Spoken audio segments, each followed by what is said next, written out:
Just rolling in it now. Yeah. Hello, everybody. We are live. This is a Smudgeon of Curmudgeon. I am Bill Adams, and I'll get this one day. This is Dewey Conway, my BFF in crime over here. And today we have a special guest. Not only is he an awesome guy, a great writer, but it's also a release day for him. So welcome to a Smudgeon, Mr. Nick N.A. Betts. Thank you, gentlemen. Sir, Pleasure to be with you. So no, Oh, sorry, bud. I didn't mean to cut you off. No. We don't have anything serious here. We're not serious at all. But happy release day! Congratulations. We will get into the books, but tell us a little bit about yourself, and then we're going to get into what we like to call our shtick, or I like to call our shtick. Dewey doesn't like to call it our shtick, but no, because it's well. Oh. I did a little bit of looking up on you guys with the last couple you did with AJ Calvin and whatnot. And so anyway, I was like, I don't go going into stuff blind. So I once I saw the little Curmudgeon scale, I was like, oh, this is going to be beautiful. I'm so excited. Anyway, so I'm Nick Betts. I'm a small town kid from Cole Harbour, Nova Scotia, in Canada. Not many people will know where that is, but most people know the name Sidney Crosby. And we share a hometown. Okay. So I just left the Canadian Forces 2 years ago after a 12-year career. And I basically now I'm back with the Department of National Defense just as a civilian. In my spare time, I like long walks on the beach and sitting and looking at the sunset. And I don't get to do that so much in Alberta. So while I'm here, I guess it's I just spend a lot of time writing and watching the same movies I've seen 100 million times. Yeah, it sounds about my life. Minus the armed forces stuff. Well, and that's it. And I mean, that'll, I'm sure as we chat more, you'll see how that creeps into my writing and how I try and craft my own military experience into my stories. Well, let's say hi to Mr. Alex. Mr. Alex is here. And then I see a fellow Canadian. There we go. Casey, there's our favorite person. What are you at? And then Mr. Wolf. Legend. Mr. Wolf with his dancing man. Never leaves home without it. So, Dewey, since Nick knows what we do. Oh, Greg's here too. Yep, no hat. Greg, I got a haircut, so it actually doesn't need to be kept under a hat all the time. Dewey. Oh, hey, Dave's here too. What the heck? Everyone's up here. Everyone came in at the same time. Hey, guys. All right, Dewey, bring up the scale. Nick knows what's going on, so bring it up. Let's go. All righty. So here we go. Curmudgeon scale. Well, you said you kind of looked it up and what we do with this. Bill does call it a shtick. I call it a way of life. Every day is a rating of where I'm going to be on this scale. Zero on the scale is going to be I'm having a pretty good day. I'm not ready to torch anything. And then 10 is going to be I've got the flame in hand and I'm putting it down and ready to light something on fire. So with that said, based on your day and how your day has been going, I'm going to have you start us out. How are you? Where are you on our scale today? How are you feeling today? All right. So I don't think we can, like, any day that ends in Y, I don't think we can go below a 3. So the one thing there's factors I got today. So today is release day. So that's exciting. So that'll kind of keep us around the 3, but I ended up having to cancel my Instagram live today. My Project 2028 announcement got pushed out the window because Alberta decided it was going to rain. So I had to go out and mow the lawn. And so anyway, that would I'd say will be up to a 5. And then my neighbor was out doing some yard work. And when I'm in the front of my house inside and he's in the back of his house outside, I could hear him clear as day right through the walls. So let's say we're at about a 6. I'm comfortable at coming into a 6 today. Just one, huh? Okay. Yeah, the neighbor thing would shoot me over the.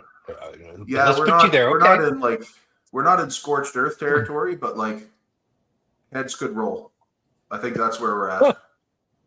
Ah, Let's all go with right, it. man. I Man mean, after you my can't go heart. wrong. You had to release the book today, so you can't be too bad.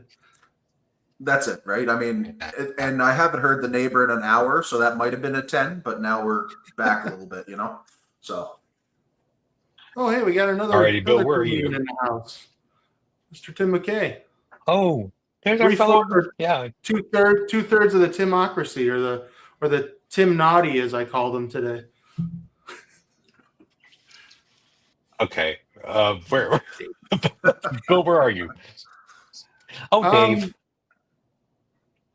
I'll surprise you again, Dewey. I've been doing this a lot lately, but I'm going to go with a round of 5.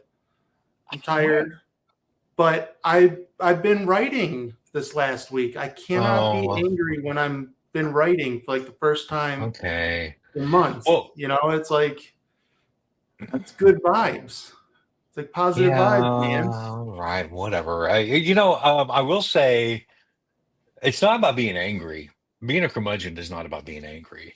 I It's know, about being just done. but I'm not done.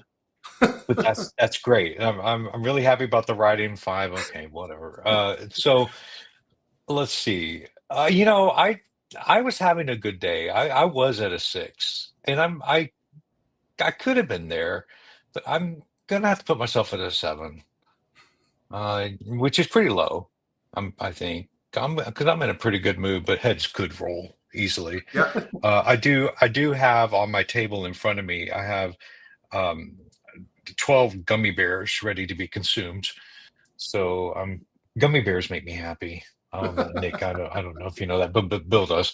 But That's legit. That's how I pay him to do my book stuff is in gummy bears. he sends me big bags of gummy bears, and that's not a lie. I do. That's payment enough. Yeah, no, that's true. It's true, and they go fast too because I don't eat one at a time. Okay. So you're a 6 today, Bill. You're a 5 and a 7. So I want to show you something that I started doing. Then I'm keeping a curmudgeon skill record now. So this I'm keeping data. So it started all the way back with Tim because Tim is where we started it. Tim was at a 6 when we first started. So Nick, you're going in the curmudgeon scale Hall of Fame at a 6. Bill today is at a 5, and I'm at a 7. So I'm going to eventually have this load up into a graph of some kind because I thought that would be fun to see how our curmudgeon changes over time. But that's just me. I'm having fun with that. But there you go. Thank you so much for joining our honorary curmudgeonness. Now we're going to get happy and get in talking about your books because that's why you're here. So let me stop sharing my screen. There we go.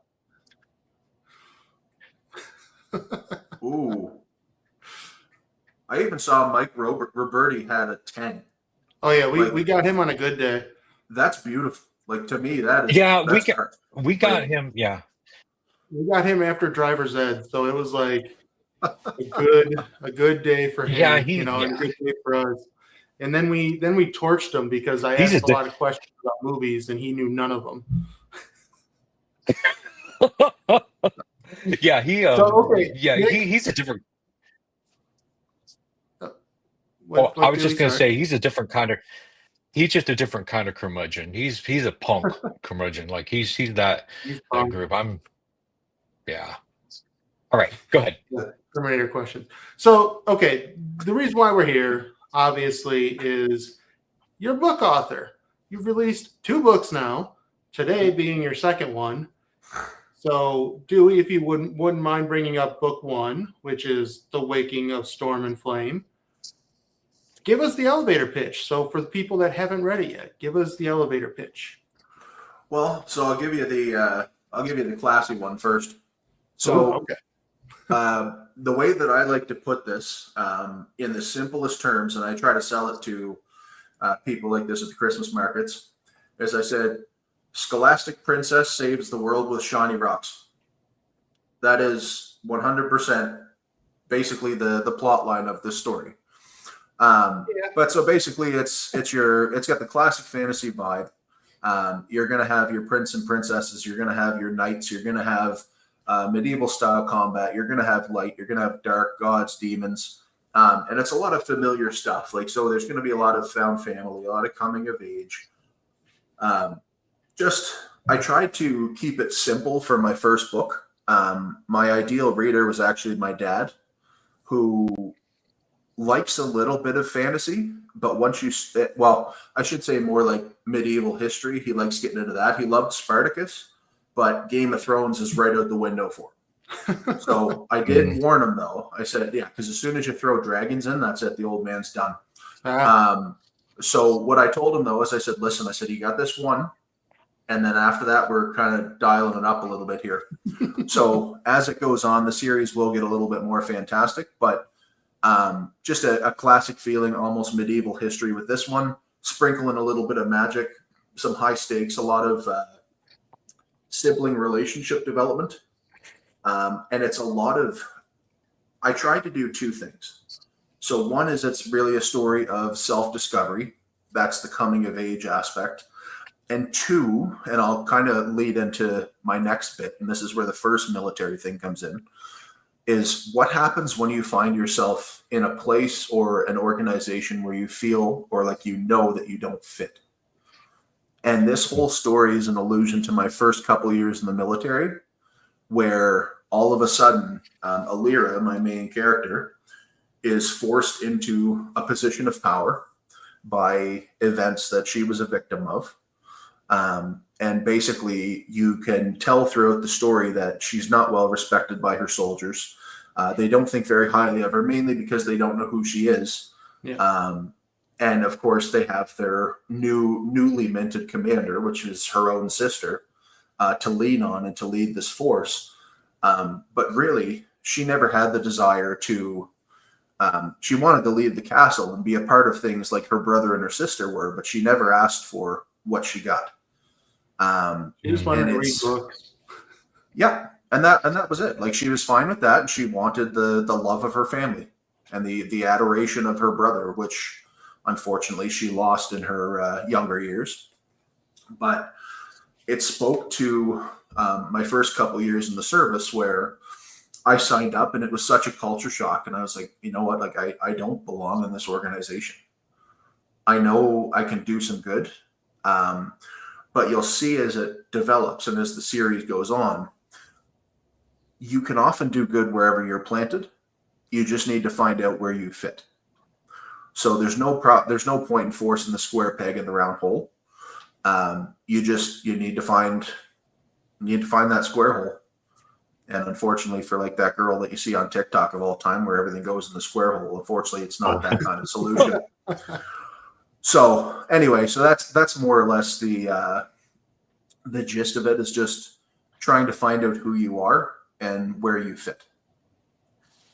So is there a particular reason why you mentioned a reason, but I just want to dig a little deeper. Is there a reason why she doesn't fit? Like, is she not a military type, or is she? No, so she grew up. So Alira's upbringing was really scholastic. And you come to find out, and it won't ruin anything for the story if I kind of allude or go on off to this a little bit. But her father died when she was only 5 years old, and her mother died shortly after of a broken heart. So what ended up happening is her brother, who was 5 years her senior, ended up taking responsibility for the dukedom at the ripe age of 10, with a little bit of guidance from senior advisors, of course.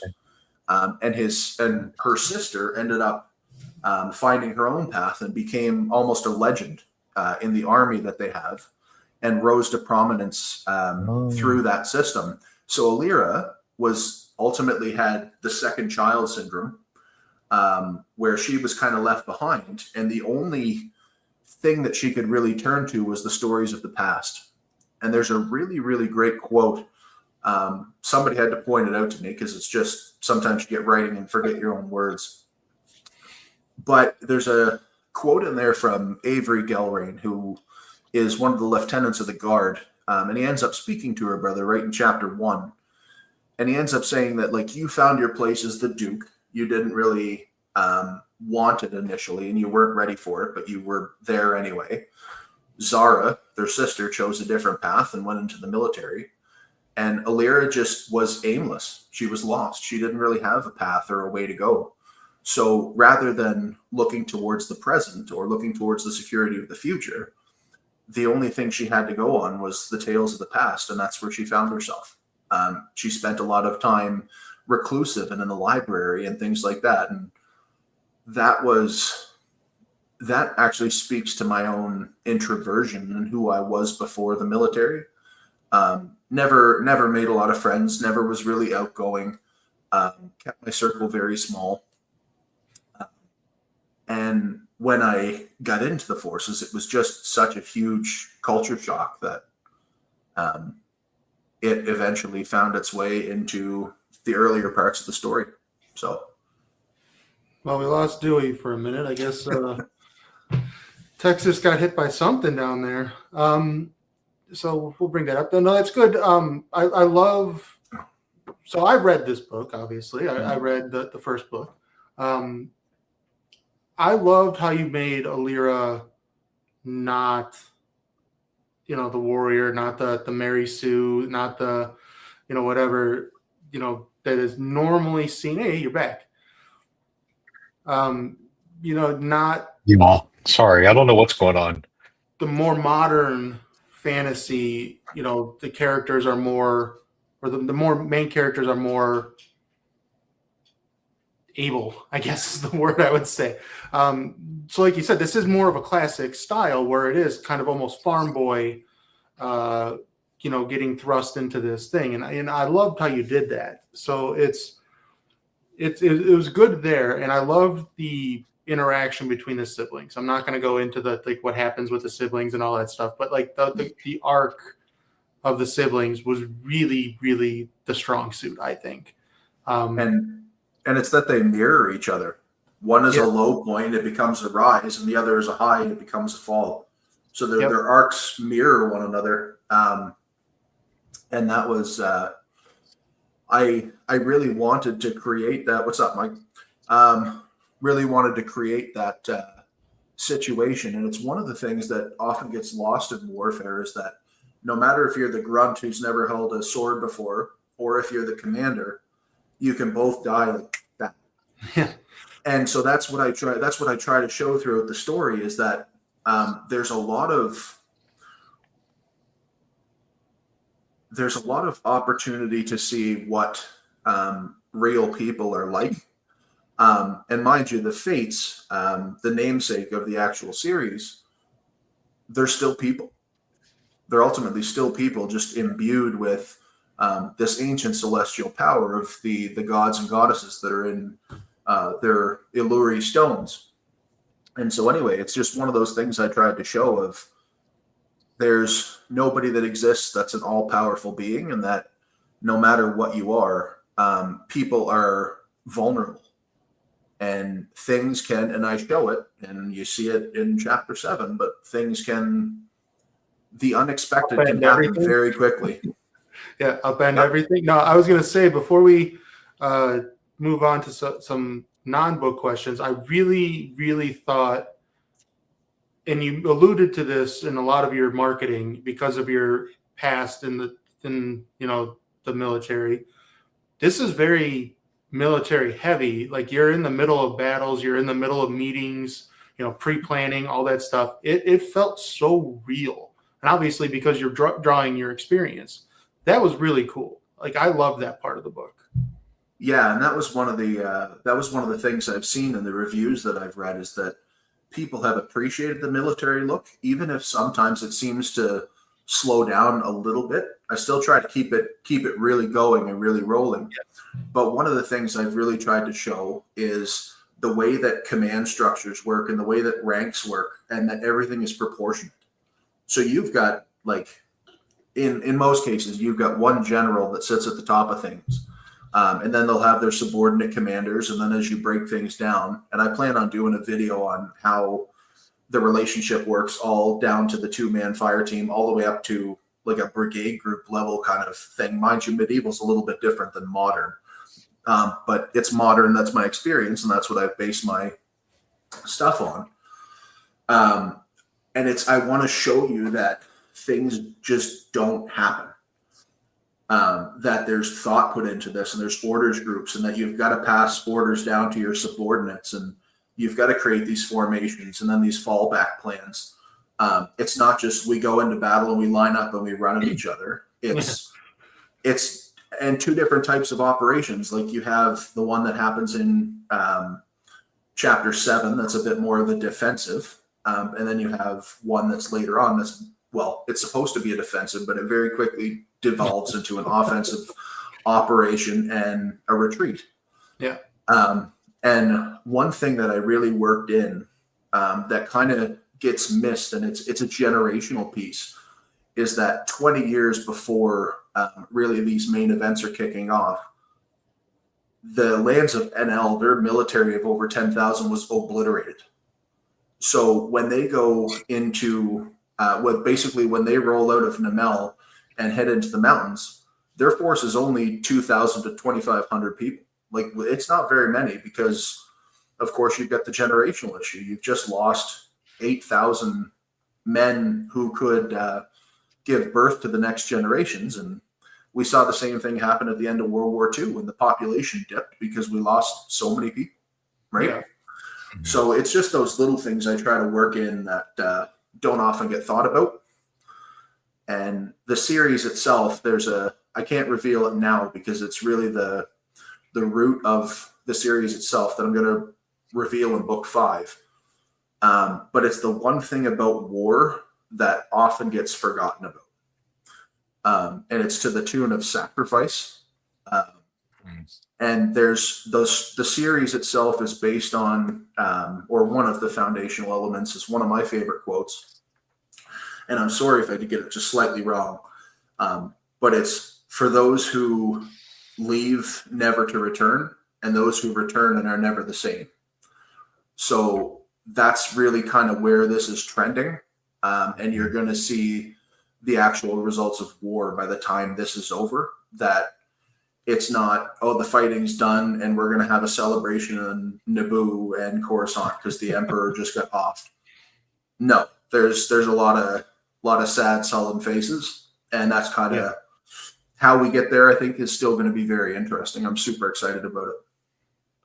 That's really cool. So you said that, and I agree with you, this first book is not as fantastical as it probably will be. So the all-important question we have to ask, though, because this is the important question to Tim Wolf, does this series have any lizard people? So I would absolutely, I'll answer that for Tim. No, with an asterisk. You will see in book 3. My characters end up. You'll see it start in book 2. They eventually find their way into a place called the Labyrinth Beneath the World. Anyway, in book 2, it's a very quick in and out. But in book 3, they actually have to go back down into the Labyrinth Beneath the World, and there are things down there.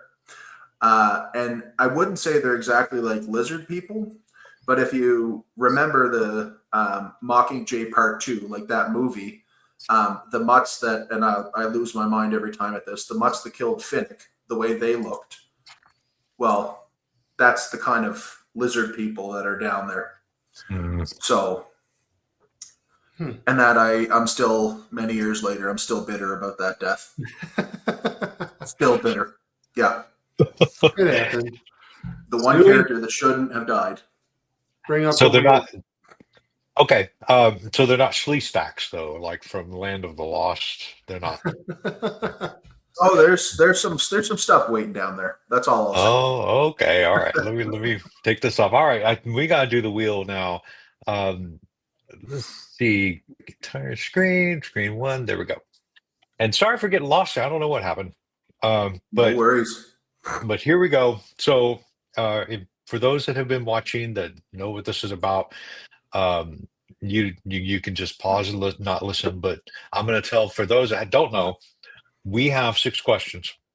And these questions are pretty random, and they are chosen at random by the spin the wheel. So I'm gonna spin the wheel, whatever number it lands on, we go that question. Do your best to answer it. Uh, but the old man that's here, if it lands on the old curmudgeon here, that means that you get to ask Bill and I a question if you would like. And so, I've come um, prepared. oh, oh no. I'm doing this as a test to myself to see if I can endure it much longer. The suspense. I think I will. So. Let's spin it. Let's see what goes. All right, spin, spin, spin, spin, and oh, 3. Okay, so money bags. Here we go. Name your ultimate Final Fantasy team. 4 from any game. 4. Oh my gosh. I thought about this earlier because I was like, oh, I wonder if this is going to come up. So what I had thought of, and I was like, my absolute first pick who I want is Lightning from Final Fantasy 13, no question. I want Lightning, and then you're going to give me from 6, give me Tara Bradford. Then we're going to go.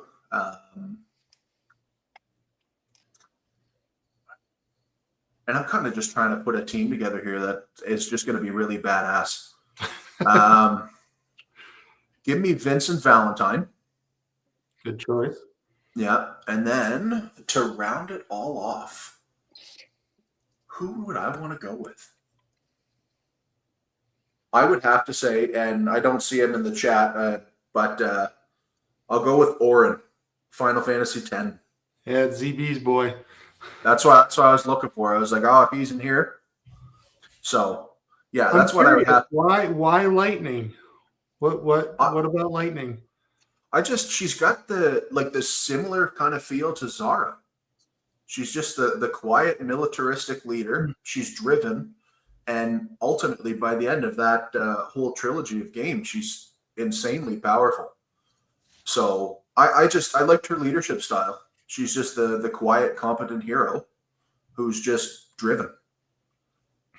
I wasn't, don't get me wrong, I wasn't a big fan of Final Fantasy 13, but I did like Lightning. So, yeah, I never played the sequels. I only played 13, the main one. Mm-hmm. And I think the only reason why I didn't like it as much is because after 12, it just felt so small.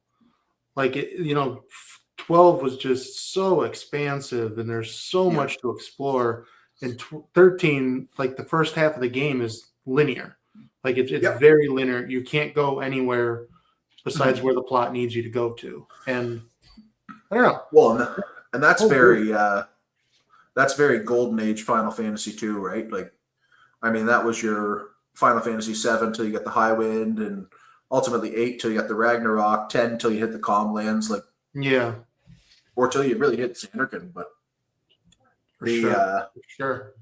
Yeah, Yuna. I see Tim's comment there. I'd be fine with Yuna, but outside of the Aeons, like, I don't know, you'd have to have 10 Yuna, because 10-2 Yuna was just a teenager on Rumspringa, more or less. We don't talk about 10-2. Although Greg really likes 10-2 for some reason.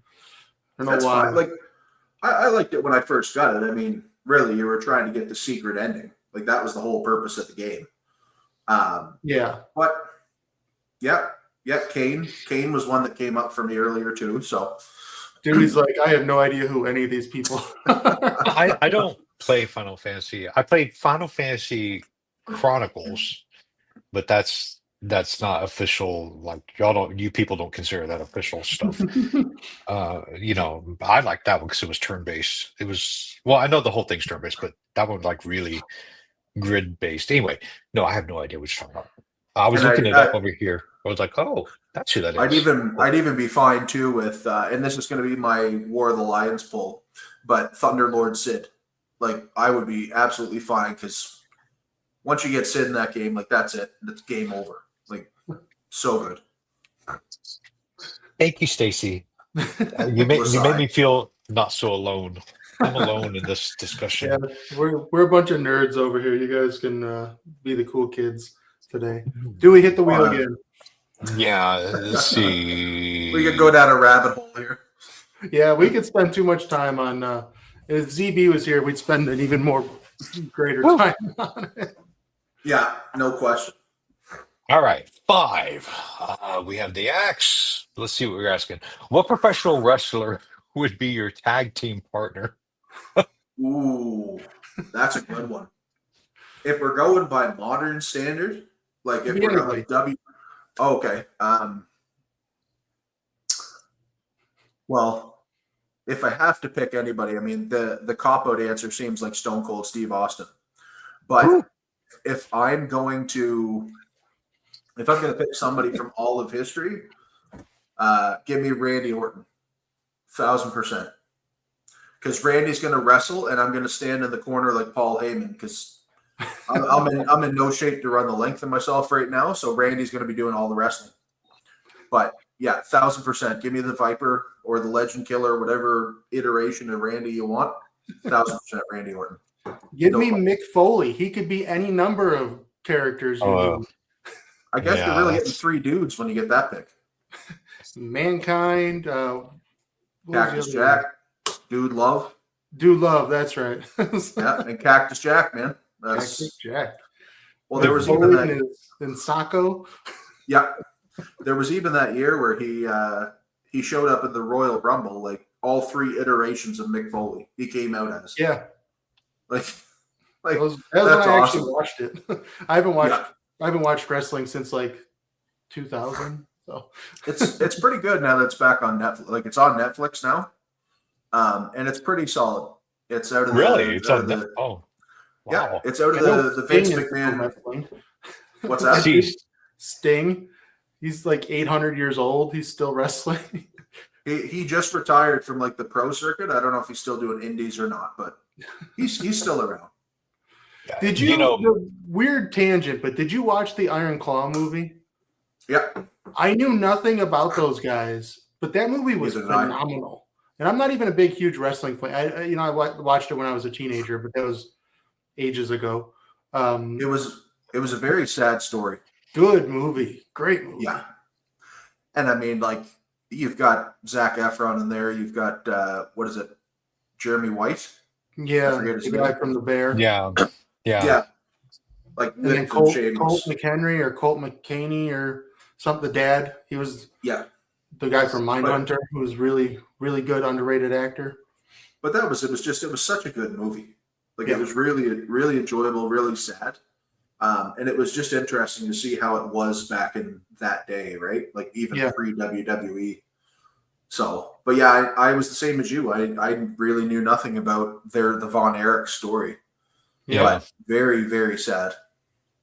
Crazy. Zac Efron got cut out like jacked. 2 brothers too. Like there were like 2 additional brothers that they didn't even show in the movie. Yeah, as Greg said, there's even more deaths than they showed. Yeah. And that was it, right? Like it was horrible. Absolutely horrible. Crazy. And that's I have to think back on if that's like, I'm sure they must have had CTE because we talk about CTE quite a bit nowadays in professional sports, but there had to be something. Well, I would argue. Probably. So, back to the reason why we brought you on this lovely show of ours. It's release day of your second book, of your sequel. Dewey, if you wouldn't mind bringing up that lovely cover. Yes, I will. You had it. I know you got disconnected, so it's okay. We'll forgive your unprofessionalism right now. Okay, hold on. It's not coming up for some reason. Seriously, I had it all ready to go, and then I got kicked off. He's got the book right there. He could show it. So there we go. There it is. There we go. The Last Cry of Innocence, Book 2. You gave us the pitch, but give us, since not many people have read this one because it just came out today, you got some ARC readers and stuff, just give us an elevator pitch of what happens without spoiling book 1. So we pick up 2 years later. We've gone now to the northern continent of Radia, and we're ultimately in search of who will be the 2 fates that are still undiscovered. So basically what ends up happening is we're picking up on the River Zybril in the city of Astera, with the Illyrian army closing in from the east. And it is ultimately the last city holding the river before the continent opens up wide to Western Radia. Illyria has had trouble basically organizing the cities of the east who have laughed her off until she finds the one monarch in the last city she could take refuge in that believes her. And then basically we spiral out from there. In this one, there's a lot more traversal. So we're going to be seeing plains. You're going to be seeing the tops of mountains, the bottom of the ocean, and even into the labyrinth, like I mentioned before. It's just this one is to show you ultimately how big this world can go and all of the different little facets and biomes we have with it. But the one thing I really wanted to demonstrate in this story is to show you, one, how dark the world can get, but two, how much darker your own mind can get beside that. So this is just, it's another mental hurdle, and this is more discovery, more fighting with yourself. And it's the one thing that anybody in a military campaign would ask when you've spent the last couple of years trying everything you can and you're on your heels. Is it worth it? And that's where we kind of come in, and that's what this book examines, is how much can you endure and how much do you have to lose before either you give up or you find your resolve and you keep pushing forward. So, and that's ultimately what we're looking. It sounds like you're putting a lot of yourself into these books, and especially like this one sounds a little more emotionally resonant, I guess, with perhaps, would you say your own experiences really drove the message in this book based on what you just said? Yeah. So one thing I'll touch on, and I mean, I don't hide this part of myself, especially May is Mental Health Awareness Month. So I do struggle with depression. I've struggled with it my entire life. It did come down to me through my father's side. Through my mother's side, I actually got general anxiety disorder. So I've got that lovely cocktail that works in my head all day long. Of course, I won the genetic lottery. My sister just got ADHD, so she made out okay. But anyway, so it's perfectly fine. She would laugh too. But the big thing in this is that it really looks at your internal monologue and your internal voice. Yeah. And so you'll see it very early on. I believe it's chapter 2, where Illyria, like, you actually start seeing her internal voice. The way that I work in the dialogue with the Fates, you actually see that about the other things that are going on in her head, and how sometimes her own thoughts will conflict with the Fates' opinion. And just, it's struggling with the need to keep going.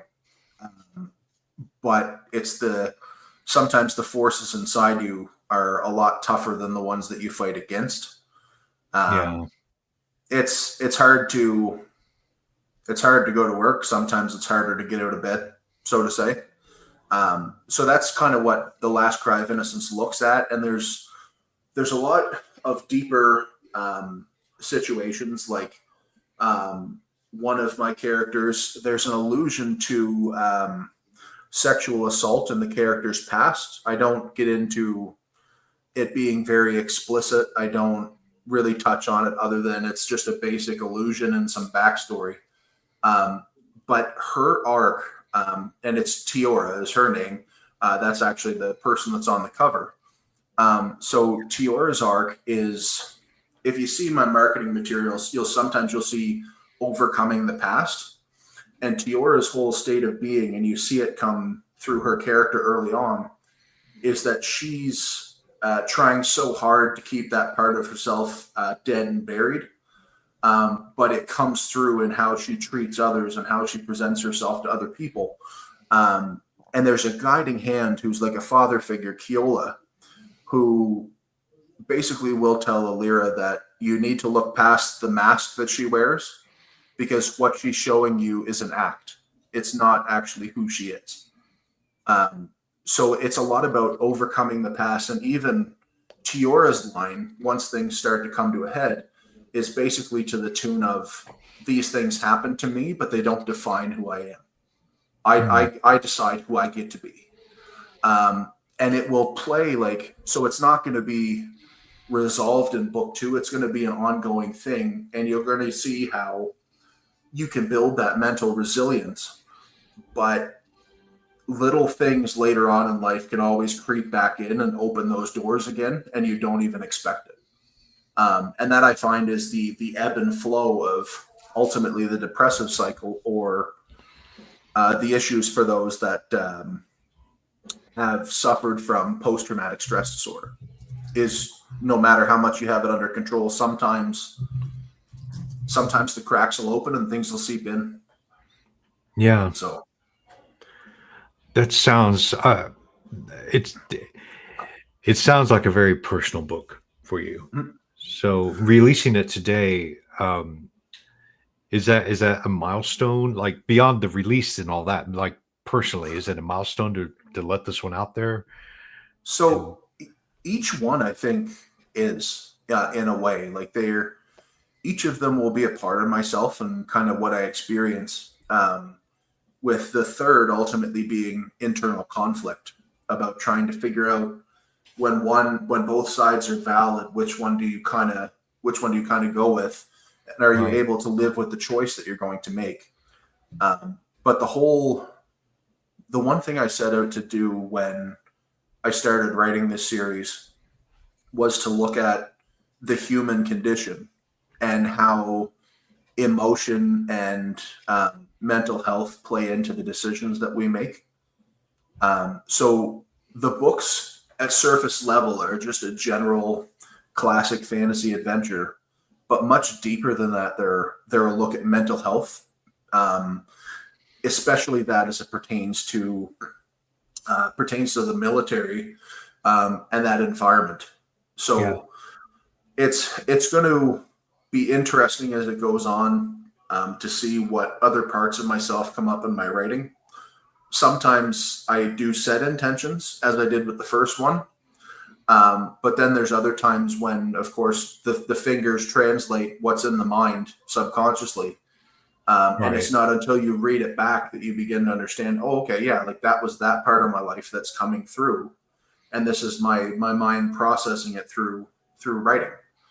I didn't realize it until I released book 1, but that I had subconsciously written traits of myself into both Alira and Zara. And both of them together are ultimately the complete picture of me. You've got the scholastic, timid, introverted side of Alira, but then you've got the mask on, outgoing, militaristic duty side of Zara. And you put the two of them together and you're like, oh, here's Nick Betts, right? So it's an interesting look at me personally, more or less.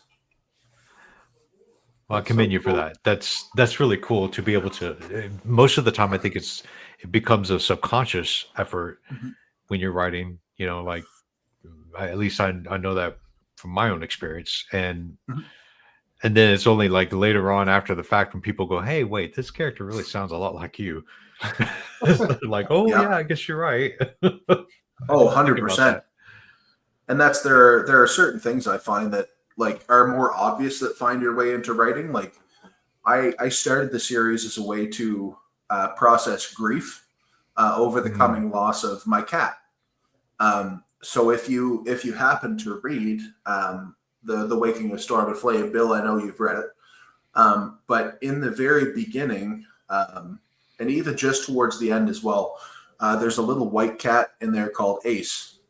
And so Ace was he was my kitty. I started writing as a way to deal with his end stage diagnosis of chronic kidney disease because I could take my laptop around the house and I could follow him around just to make sure, because he was discoordinated and stuff, and I did want to make sure he didn't fall down the stairs, and just to kind of be with him. And I wrote the first 40 pages of the story, and I'm going to look at releasing it just so people can see what the foundation was and how things had changed. But I wrote the first 40 pages and came up with the idea while he was still alive. And then on Valentine's Day in 2022, my wife and I had to say goodbye to him. But now he lives forever in the story, and he was a way of, for me, of dealing with grief. And that's ultimately how things started going with the Fates of Autumn, is that it's just, it's the power that creativity holds over mental health is truly impressive. And what it's done for me, I really can't put it into words, to be honest with you. You're making this old curmudgeon tear up. So, I genuinely, that's very, very sweet. Wow.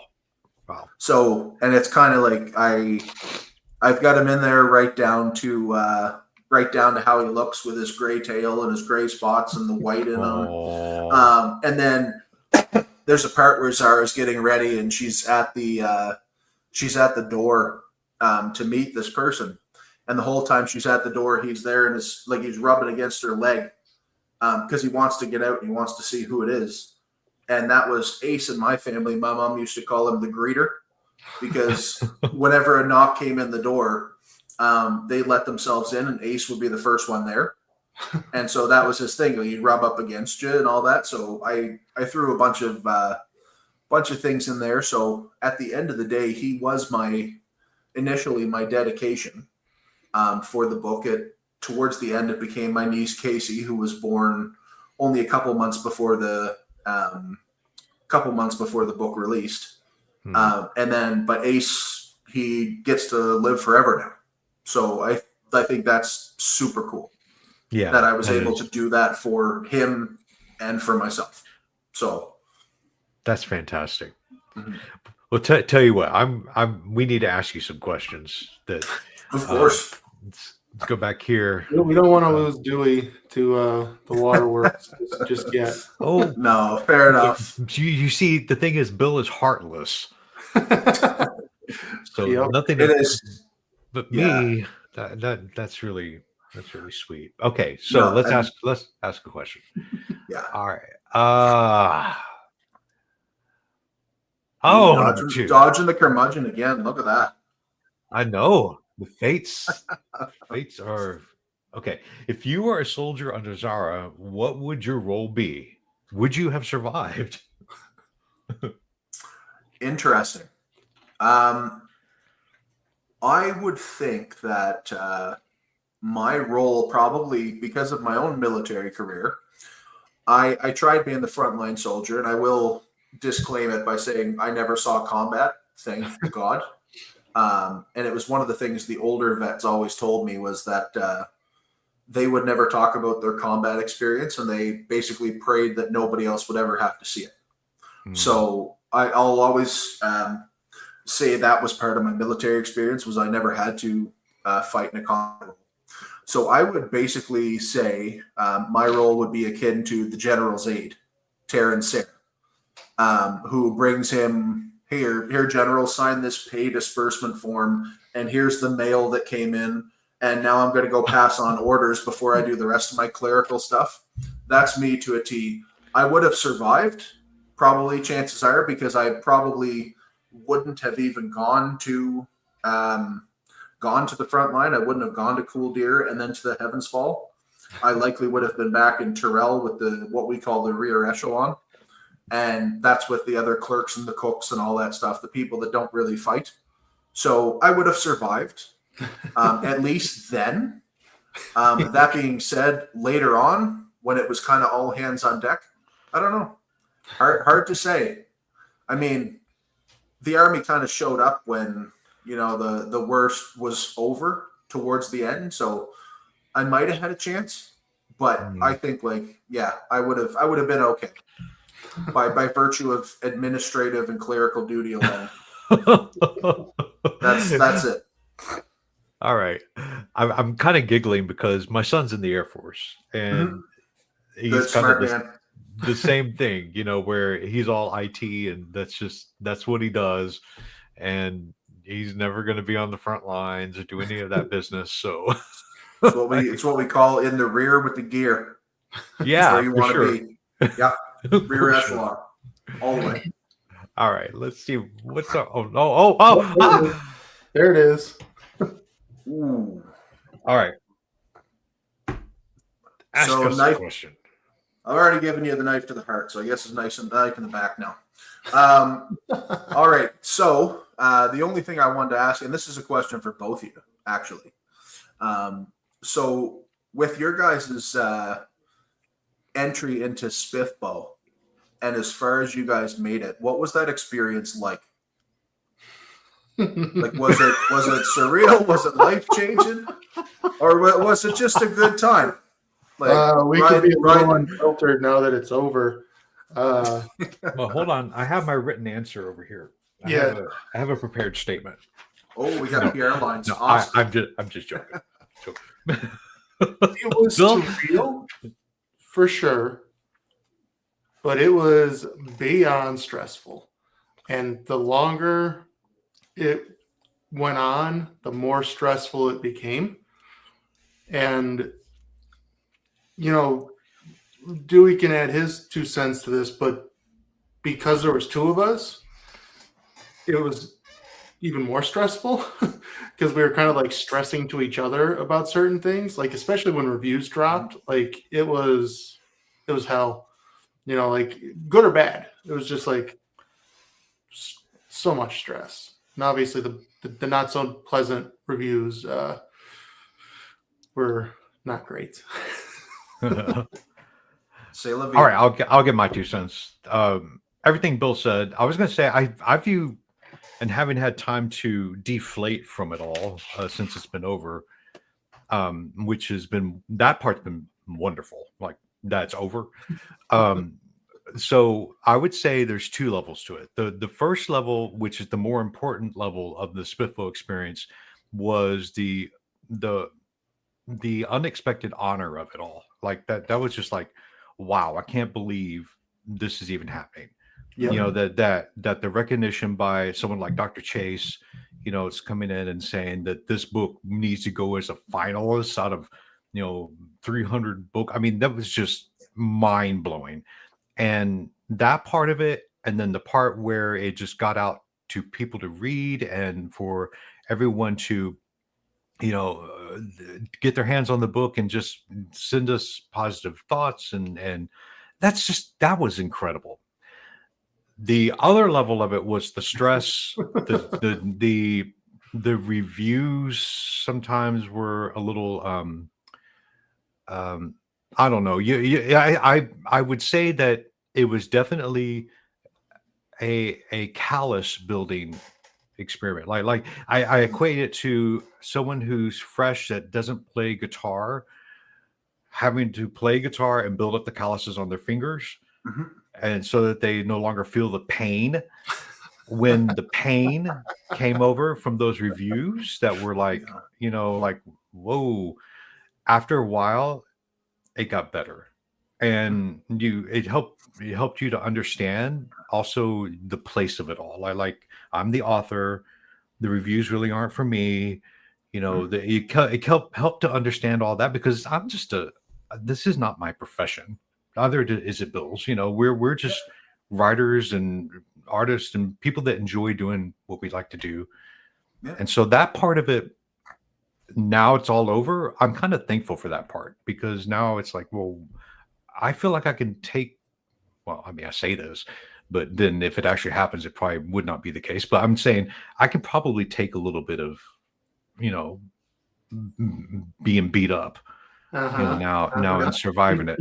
Keep saying that, Dewey. I don't think you can. I'm just saying. I'm saying that now. I would do it better than I did in December, anyway. But thank you for that question, though. I hope that answered the question. No, totally. And I mean, it's like it always comes back to the old Nick Saban Alabama football saying, "Iron sharpens iron." So you step into that. You step into that arena against some of arguably the biggest reviewers and whatnot. Like it's one of those, it's such a learned experience, and to have even been there is incredible. That's the I part think that I'm the really biggest thing to want to take away highlight. from it is like even if we did not make it to the finals, just being in that group as a whole and like in the competition, just to have people reading your book and experiencing it is a good thing. So like I know for a fact, I know Mike Roberti jumped off, but he didn't get out of the first round when he submitted Traders, his book. But he got a lot of hype out of it. He got a lot of readers from it. People were reading it. He got, people finding his book. So it's like that is, I think, the most important thing about doing these competitions is being able to get readers. That's why we do it in general. We tell stories and we hope someday people read it.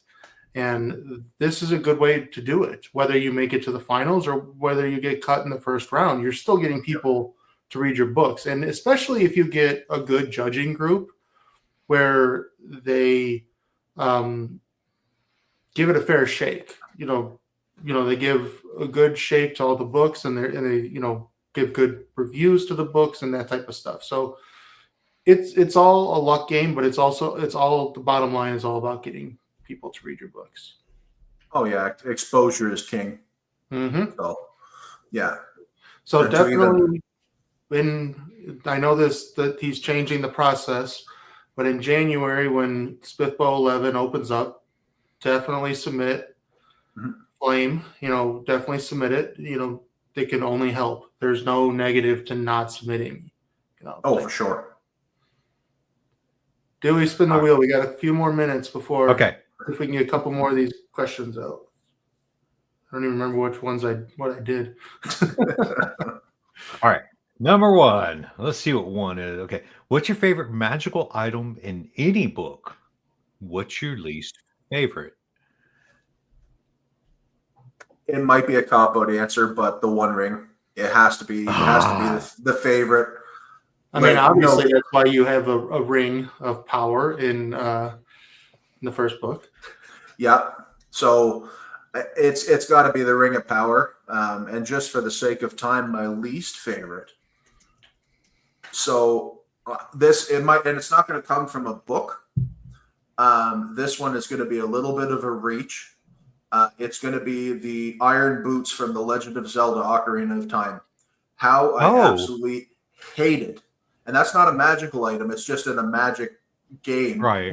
Why? But I hate those things because it just screams Water Temple. And Spirit Temple too, but I want no part of that. That's just remember how I talked about depression and how sometimes things creep back in? All of a sudden, the water's rising up here. The brain's going, yep, remember the Water Temple? Suck it. So anyway, that's where we're at. But yeah, God, you're bringing back PTSD of the Water Temple. I mean, I think everybody who played Ocarina of Time has PTSD of the Water Temple. Oh. I'd say throw them away, but I mean they're not going very far. So, but yeah, in the interest of time, I'd say those are the two for sure. I was not expecting that answer. That's a good answer. Yeah, that's a great answer. not a magic item, but it's completely detestable. Close enough. Yeah. It's magically spin it again. Oh, okay. We go back. Spin it again. We should be able to get these two out before.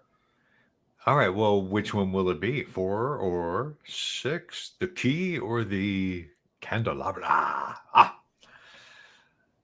Ta-da! Okay, there we go. Are the Oilers ever going to win another Stanley Cup? Don't know, don't care. So don't get me wrong. I'm a fan of the Minnesota Wild. I picked them when I was 12 years old just to be a little a-hole. Yeah. And that it was an obscure team that people could go and say, you're a Wild fan? Not people go, oh, you're a Wild fan? So it's just it's one of those things I can easily deflect where people are just more curious rather than detested. But the Oilers, they were close last year. They might go back this year. I don't know. The game started 29 minutes ago. So yeah, no. Says no. Well, it's fine. At the end of the day, I came into this interview and the Florida Panthers were beating Toronto 1-0. So the Oilers could never win a cup again as long as we don't see Toronto win one either. So Well, I there's your answer. can't have the Leafs fans lose that stigma. I can't. All right, last one. What movie monster would you actually defeat? Which one would kill you first? A movie monster. Interesting. Okay, well, I think I'd be absolutely obliterated by King Kong because it comes up to the 100 men and a gorilla, right? Like, and this is not like, this is inflated steroidal gorilla. Like, this isn't just the one from the zoo. So, yeah, definitely King Kong. I'm losing, no question. What one would I actually defeat? I wouldn't say a monster, but I think I could hold my own against like Tinkerbell. Maybe. Oh, Maybe. If I could get like a little bit of that like pixie dust and I could fly too, we might have a good scrap. But yeah, I think I could take Tinkerbell, but again, maybe like I don't defeat Tinkerbell and I use Tinkerbell to help me against King Kong. Maybe. We'll see. I don't know. I don't make the rules, but yeah, that's kind of where I'm going. I like how you're classifying Tinkerbell as a movie monster. That's phenomenal. Well, if you're Wendy, she was pretty awful. That's all I'm saying. She kind of is. Kind of is a monster. Like especially the Julia Roberts version. I was just gonna say that, especially the Julia Roberts version. That one was weird. Yeah, I don't know about that one. That's why I don't have any pixies in my stuff. Yeah, not happening. I love how you said he's a gorilla on steroids. You know, so I probably wouldn't have a chance. I'm thinking, well, I don't think we'd have a chance against a regular gorilla. Like at least me. So that's like, so I look at that argument and I was like, okay, so it's 100 men versus the gorilla, and it's not one man 100 times. It's 100 men and the gorilla because people are like, oh, we'll send in one, then two, then three. No, it's 100 at once. Okay, and I'm sorry, like if I'm going with it, like my first overall pick is Brock Lesnar, and Brock Lesnar is going to go out there and fight the gorilla. And if Brock Lesnar doesn't survive, we're gone. Like that's it. See you later. Oh my gosh! See ya. I love it. So King Kong. What a way to end. So, it's gotta be a little bit of humor, you know. Well, before we do end, though, hold on. I do want to. This just came out today. I want you to say something about this. Hopefully, it adds. Sorry about that, y'all. It was ready to go. There we go. So, what's this about? Look at that, book 3 coming out November this year. So I write incredibly quick. It's the one thing that I do other than sleep and eat and work occasionally. But I write pretty quick. So my whole intent is to have this pentology done by the summer of 2027. Thanks, Stacey. Appreciate that.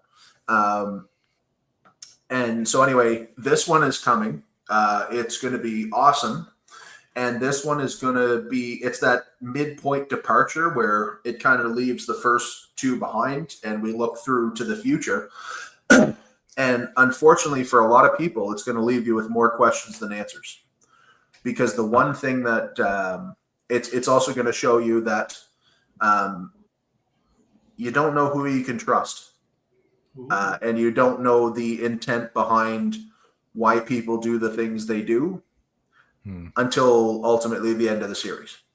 So I think it's heading in a direction that's going to be very interesting and very eye-opening towards the end. It'll be a fascinating conclusion when we finally get there.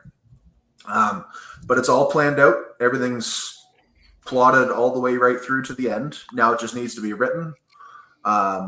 The Serpent and the Shattered Sword is going through its first round of edits right now. And I've already got the first 28,000 words into book 4 already written. So nice. We're motoring right along. Yeah. Wow. And it's super cool. And again, we talked about it before. So the cool thing with book 2 was that there was an original theme song written by my dear friend Gia Wildwood, who will also be, of course, returning for book 3. with The Plight of the Shattered Soul, which is, of course, now on Spotify. And there's actually a video on YouTube that I threw together. And you'll never see a lot of Gia, but you actually get a little bit of her right at the start of that. The one thing that not a lot of people know about The Plight of the Shattered Soul, and I didn't really communicate it today, was my favorite childhood movie and my favorite book as a young fellow was Holes by Louis Sacker. Oh yeah. So in the movie Holes, which I just watched, I think 2 nights ago, there's a song like if only the wolf mother cried, like it's that kind of thing. And that's the opening part of The Plight of the Shattered Soul, is that kind of feel. And that's what I had envisioned when I was writing the song. So mind you, my words are my words, and it's Gia that puts the magic into it. And the one thing I do want to say that not a lot of people will realize is that every instrument that you hear is her playing it. She does all the mixing, all the mastering, all of the voices and the vocals and everything. She's a one-woman show with everything that she does. So, we are going to definitely put this in the link, a link in the description of the video that goes to both Plight of the Shattered Soul on Spotify, but also to One Step Away from Dawn, which is, we're kind of run out of time here, but this is the same. The same thoughts that this accompanies your second book, and which we'll definitely put in the description. So I just want to make sure it's recognized, because this is good. I listened to The Plight of the Shattered Soul, and it's moving, so moving. I love it. Definitely. And she's got a music style and a voice that it doesn't really fit into any one genre. And her music fits really good with fantasy. So awesome. Heard me. Very Well, cool. Bill, do you have any final questions or words before we wrap up? No, I just want to say thank you for joining us, and congrats again on the release of book 2 today. Thanks so much. To all the people that joined us in the chat, awesome chat. Thank you for joining us. And to anyone who watches afterward, go buy Nick's books, support Nick's books, preach them, shout out to the world. How, again, this is classic fantasy. This is good classic fantasy, good versus evil, all that good stuff. So if you like that type of fantasy, go get it. And Nick, congratulations. Thank you for joining us. His information, like Dewey said, will be in the stuff below and where you can find him. So thank you for joining us. This has been another episode of A Schmudgeon of Curmudgeon, and we will see you next time. Bye, everyone. Bye.